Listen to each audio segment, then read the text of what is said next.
Did you know that recently a special fish managed to beat the toxic pollution of New York City's dirtiest river?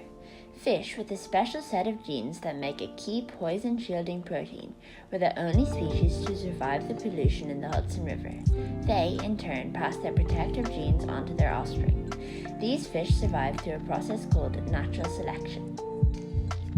Hi, my name is Charles Darwin. You might have heard of me. I was one of the first British naturalists. I proposed that all species descended from a common ancestor. This was the theory of evolution. So what is evolution? Evolution is the change in the heritable characteristics of biological populations over several generations. I came up with the theory of natural selection. This is the process through which species adapt and change to their environments.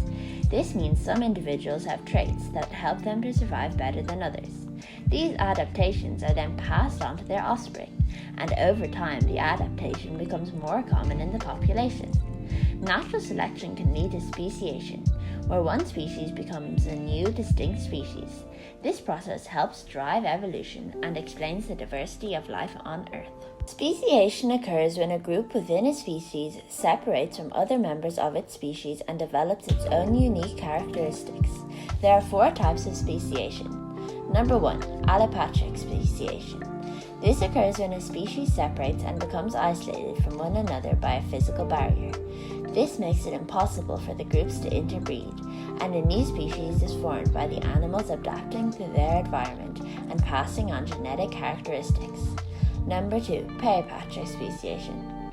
The main difference between allopatric speciation and peripatric speciation is that in periatric speciation, one group is much smaller than the other. The characteristics of the smaller group are passed on to future generations of the group, making those traits more common among that group. Number 3, parapatric speciation. In parapatric speciation, a species is spread out over a large geographic area, so individuals only mate with those close by. Instead of being separated by a physical barrier, the species are separated by differences in their environment. Number 4, sympatric speciation. The theory of sympatric speciation is that some individuals become dependent on certain aspects of an environment, such as shelter or food, while others do not, creating a new species. Number 5, artificial speciation.